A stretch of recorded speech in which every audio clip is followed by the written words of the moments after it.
Pendant ce temps-là, au Sénégal, le dossier Khalifa Sall divise chaque jour un peu plus la classe politique. Les avocats de Khalifa, qui accusent la justice d'être aux ordres, ont ainsi envoyé une lettre directement au président Macky Sall mi-avril. Une lettre qui provoque tensions et réactions virulentes, alors que le maire de Dakar a visiblement des problèmes techniques pour bien gérer sa commune. Le communiqué est tombé ce vendredi 21 avril à 14 h. Khalifa Sall est en prison depuis 45 jours. C'est donc son conseiller politique Moussa Taï qui le signe. Il est indiqué que le maire a bien demandé à ses avocats d'adresser une lettre directement au président Macky Sall le 13 avril dernier. Dans cette missive, il est demandé à l'État de faire marche arrière, de ne pas être partie civile dans ce dossier sensible. Car les avocats de Khalifa estiment que les collectivités comme Dakar sont indépendantes dans leur gestion. Un argument balayé depuis le début de la procédure par les avocats du Sénégal qui estiment au contraire que c'est l'État qui a été floué dans cette affaire. Toujours dans ce même communiqué, des membres du gouvernement qui ne sont pas cités sont accusés de ne pas respecter la présomption d'innocence. Quand vous attaquez, il faut vous attendre à une contre-attaque. Je demande seulement que le débat soit posé dans les règles de l'art, a répliqué le ministre conseiller du chef de l'État, El Hadj Kassé. Un débat loin d'être serein, tandis que Khalifa Sall se plaint de n'avoir le droit de recevoir que 20 visites le lundi et que ses conseillers disent avoir des difficultés pour faire passer le courrier de la mairie. Pendant ce temps-là, interrogé sur le retour de Karim Wade, Moustapha Cissé Lo déclare ceci, je cite, « On n'a pas peur de Karim ». Il l'a fait savoir lors d'un meeting de remobilisation des femmes de Benno Bokk Yakaar pour calmer ceux qui brandissent à tort ou à raison le retour de Karim Wade au Sénégal comme étant une menace qui pèse sur la coalition au pouvoir. Moustapha Cissé Lo souligne qu'il votera à Dakar lors des prochaines législatives, même s'il n'y milite pas. La seule intention qui l'habite, dit-il, c'est d'accompagner le président Macky Sall à reconquérir Dakar. Et le vice-président de l'Assemblée nationale de poursuivre en ces termes, je cite, « Aujourd'hui, nous devons unir nos forces, nous devons aller ensemble, nous devons sceller l'unité des cœurs et des esprits pour vaincre au soir du 30 juillet à Dakar.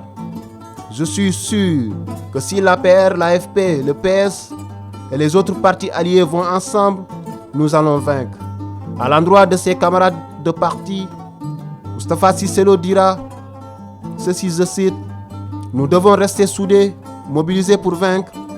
J'en suis convaincu. Allez vous battre. Si vous vous battez, vous allez gagner. » Fin de citation. Pendant ce temps-là, Macky Sall était chez Samuel Sarr ce 21 avril pour présenter ses condoléances suite au décès de sa mère. En présence de nombreuses personnalités du Parti démocratique sénégalais, il en a profité pour rappeler ses relations d'amitié avec Samuel Sarr. Comme pour renouer le fil du dialogue, Macky Sall a renouvelé ses respects et amitié à ses amis. Je demande pardon aux gens du PDS si je les ai offensés. Ce n'était pas pour vous provoquer, dira-t-il. D'aucuns y voient une volonté de relancer le dialogue avec l'opposition, tandis que d'autres y voient une tactique politicienne visant à redorer le blason du locataire du palais dans un contexte particulier, à savoir les législatives de juillet prochain. Pendant ce temps-là, des permis de visite ont été refusés à certains membres de l'opposition sénégalaise qui avaient demandé à voir les maires de Dakar, Khalifa Sall, et de la Médina, Bamba Fall. En effet, les demandes de permis de visite d'Abdoulaye Baldé, maire de Ziguinchor, Mamadou Diop Decroix de l'ASI-PADS et Aïda Mbodj ont été rejetées par le doyen des juges à cause de leur non-parenté avec les détenus cités. Les visites du jeudi 13 avril ont été exclusivement réservées aux proches parents. Voilà ce qui expliquerait le refus prononcé par le juge. Pendant ce temps-là, au Sénégal, un important lot de livres, 8000 ouvrages au total, a été symboliquement remis par le ministère de la Culture et de la Communication aux 5 bibliothèques universitaires publiques et aux bibliothèques régionales au Grand Théâtre de Dakar lors de la Journée mondiale du livre et du droit d'auteur célébrée le 23 avril 2017. Selon le directeur du livre, Ibrahima Lo, cette dotation de 8000 ouvrages est acquise sur budget d'investissement du ministère au cours des 2 dernières années. Notre mission est d'accompagner le développement du livre et de la lecture à l'échelle du pays. Nous avons donc sélectionné pour cette année les bibliothèques de l'enseignement supérieur privé et public, les bibliothèques adossées aux centres culturels régionaux, et une vingtaine de centres de lecture qui sont les principaux bénéficiaires, indique-t-il. Interpellé sur le recul par rapport à l'intérêt accordé aux livres et à la lecture, Ibrahima Lo invite à nuancer cette perception. Nous passons beaucoup de temps sur Internet avec nos téléphones et il faut reconnaître que sur Internet, nous lisons et écrivons également beaucoup. Donc les paradigmes de cette appréciation méritent d'être revisités car la remarque n'est quand même pas absolue, argue M. Lo.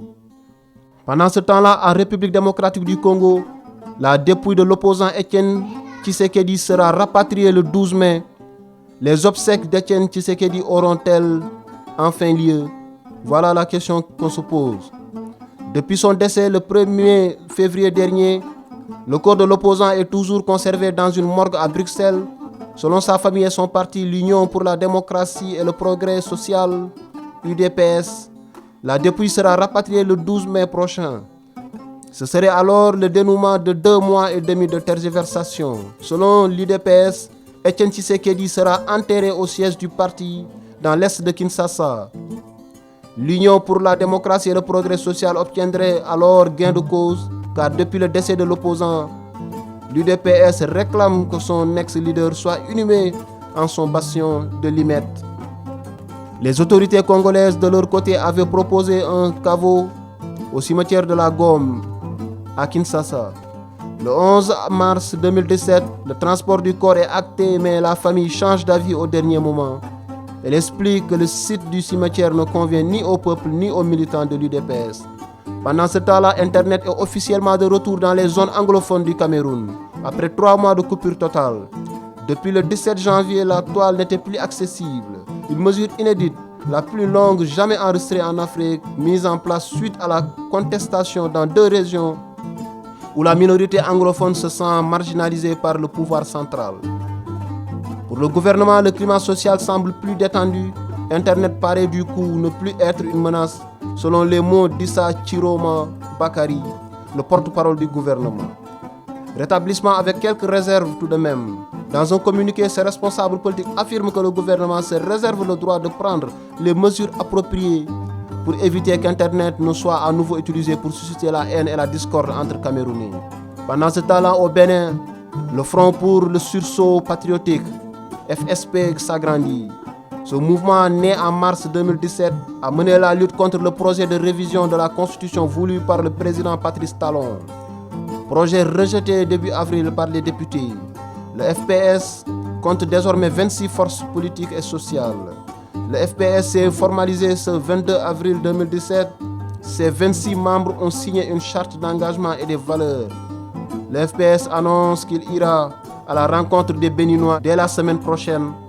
Il prévoit aussi un grand meeting pour la diaspora en mai à Paris. Pendant ce temps-là, la SAFTU, un syndicat opposé à l'ANC, voit le jour en Afrique du Sud. Cette nouvelle fédération syndicale a été lancée le 21 avril. Elle est farouchement opposée à l'ANC, le parti au pouvoir, et son allié historique, la Confédération syndicale COSATU. L'Afrique du Sud voit le début d'une nouvelle ère syndicale, baptisée SAFTU pour South African Federation of Trade Unions, Fédération des syndicats sud-africains. Une nouvelle fédération lancée le 21 avril rassemble une vingtaine de syndicats et démarre avec près de 700 000 membres. Ce lancement représente une véritable claque pour sa rivale, le COSATU. Cette confédération syndicale historique a joué un rôle majeur dans la lutte contre l'apartheid, mais qu'il est aujourd'hui jugé trop proche du pouvoir. Pendant ce temps-là, au Niger, après 2 semaines de grève et d'affrontements violents, les représentants des étudiants et le gouvernement ont signé vendredi 21 avril un protocole d'accord pour la reprise des cours le mardi 25 avril. L'ensemble des revendications des étudiants ont été satisfaites. Parmi elles, le paiement des bourses qui devrait commencer. Le gouvernement avait déjà choisi l'apaisement en libérant les leaders arrêtés et en remplaçant le ministre de l'Enseignement supérieur. Pendant ce temps, la surprise. Premier tour de l'élection présidentielle française, Emmanuel Macron et Marine Le Pen sont qualifiés pour le second tour. Emmanuel Macron arrive en tête du scrutin avec 23% des voix et Marine Le Pen deuxième avec 21%. Sont donc éliminés François Fillon, Benoît Hamon, Jean-Luc Mélenchon pour ne citer que cela. Certains candidats hors de course ont commencé à donner des consignes de vote, à l'instar de Benoît Hamon qui appelle à voter pour le candidat d'En Marche, Emmanuel Macron. Le PS a subi lors de l'élection présidentielle de ce dimanche 23 avril 2017 une défaite historique en obtenant moins de 7% des voix des Français. Pendant ce temps-là, ce 22 avril, c'était la journée mondiale de la Terre, créée en 1970 aux États-Unis. Ce sont plus d'1 milliard de personnes qui célèbrent le 22 avril cette journée dédiée à la Terre. Lors de cette journée, les citoyens sont invités à participer à des actions concrètes pour la protection de l'environnement. Que faire pour la journée de la Terre? Il s'agit réellement de réaliser un geste concret pour l'environnement ce jour. Enfin, la journée mondiale de la Terre, c'est aussi tous les jours. Pendant ce temps-là, c'est officiel. C'est l'Angola qui va organiser l'édition 2017 du championnat d'Afrique des nations masculins communément appelé Afro-Basket, à la place du Congo qui a renoncé à cause de problèmes financiers. Cette décision du Congo avait plongé la Confédération africaine de basketball FIBA Afrique dans l'embarras à 4 mois de l'Afro-Basket 2017. Durant 2 semaines, la FIBA Afrique a tenté de faire revenir le Congo sur sa position. L'équipe du Congo est donc écartée du tournoi. Elle sera remplacée par une autre sélection. La Tunisie, hôte du dernier Afro-Basket, avait également proposé ses services ces 20 et 21 avril à Bamako lors d'une réunion de la FIBA Afrique. Mais c'est finalement l'Angola qui a organisé le tournoi en 1989, 1999 et 2017 qui va s'y mettre une 4e fois. L'Afro-Basket se tiendra du 19 au 30 août en Angola, la nation la plus titrée du basket africain avec 11 titres, qui a ainsi décidé de voler à la rescousse de son sport. Les Angolais battus par les Nigérians en finale en 2015 tenteront donc de reconquérir le titre à domicile. Pendant ce temps-là, en Liga, le Real de Madrid a subi ce dimanche 23 avril sa première défaite de la saison à domicile face au FC Barcelone, qui l'emporte sur le score de 3-2. Une défaite qui relance la Liga même si les hommes de Zinedine Zidane comptent un match de retard. En Ligue anglaise de football, Sadio Mané, l'international sénégalais, dont la saison est terminée pour raison de blessure, est le seul joueur africain présent dans l'équipe type de la saison. Ses bonnes performances à Liverpool depuis le début de la saison ont été donc récompensées, à juste titre dira-t-on. Pendant ce temps-là, le temps passe et s'écoule. Salam Sénégal, salam Aduna, man la Dagiti, maa ngi seetaan telesenegal.com def la ni man jaajëf.